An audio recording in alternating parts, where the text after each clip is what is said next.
Eto na nga mga chong, marami tayong PBA updates. JJ Helterbrand at Mike Kagiwa retirement, kailan nga ba mangyayari?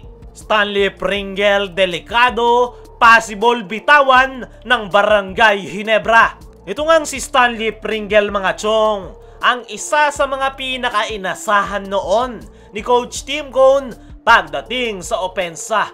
Nang dahil yan sa kanyang explosive game, napakabilis at napaka-aggressive na umatake to the basket. Pero unti-unti na ngang nawawalan ng playing time itong si Stanley Pringle sa Barangay Ginebra. Kapansin-pansin nga yan itong mga nakalipas na conference at unti-unti na ngang bumababa yung contribution nito sa kanyang koponan. Kung noon, siya ang naasahan sa opensa at nasa starting five, ngayon ay parte na lang si Stanley Pringle ng second unit ni Coach Tim Cone. Nang dahil nga yan sa loaded ang kanilang lineup at star-studded ang kanilang guard rotation. Mas lalo ngang bumaba ang playing time nitong si Stanley Pringle noong madagdag itong kanilang panibagong kabarangay na si Maverick Ahamisi. At ngayong conference ay nag-a-average lang ngayon si Pringle ng 6.2 points per game, 2 rebounds at 1.8 assists per game. Napakalaki na nga ng ibinaba ng laro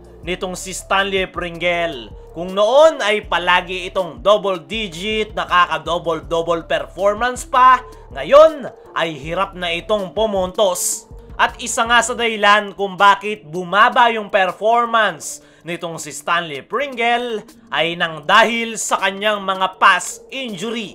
At dahil nga sa mga injury na yan ay unti-unti nang nawawala ang kanyang laro, bawas na ang kanyang playing time. Kaya naman, nagdedelikado nga ngayon itong si Stanley Pringle at posibleng bitawan ng Barangay Ginebra.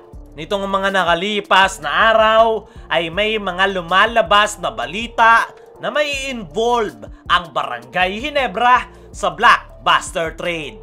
Plano nga nilang kumuha ng quality players na makakatulong sa kanilang koponan. At possible na ma-involve dyan itong si Stanley Pringle habang mataas-taas pa ang trade value.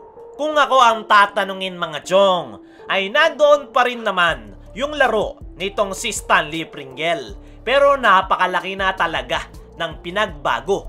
Kung noon aggressive to the basket, ngayon ay ang laro ni Stanley Pringle ay madalang na nga itong umatake to the basket at more on outside shooting na lang ang kanyang role sa Barangay Ginebra.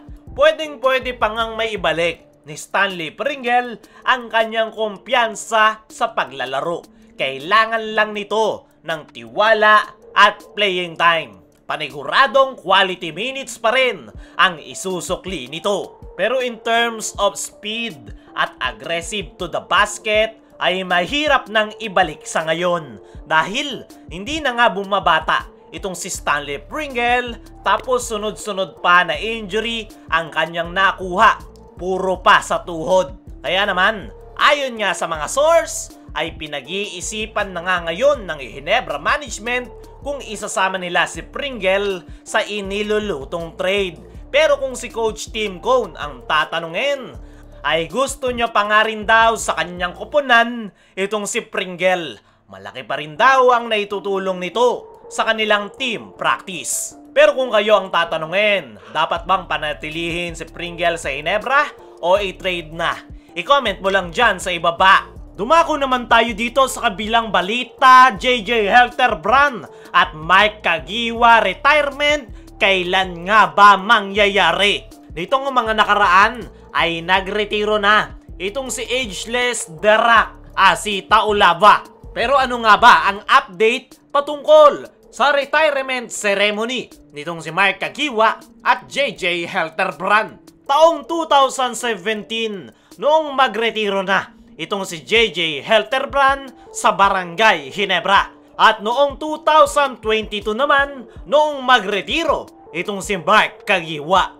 Pero hanggang sa ngayon ay wala pa nga ring retirement ceremony na nangyayari para sa Fast and the Furious ng Barangay Ginebra. Kaya naman, atin niyang itinanong sa mga source kung ano ba ang plano ng Ginebra Management. At ang sagot ay open nga daw sila sa retirement ceremony ng Fast and the Furious dahil napakalaki nga daw ng nai-contribute ng dalawang ito sa kanilang prangkisa. Ang tanging inaantay nga lang daw nila ay itong si Mark Kagiwa kung kailan nito gustong ganapin ang kanyang retirement ceremony.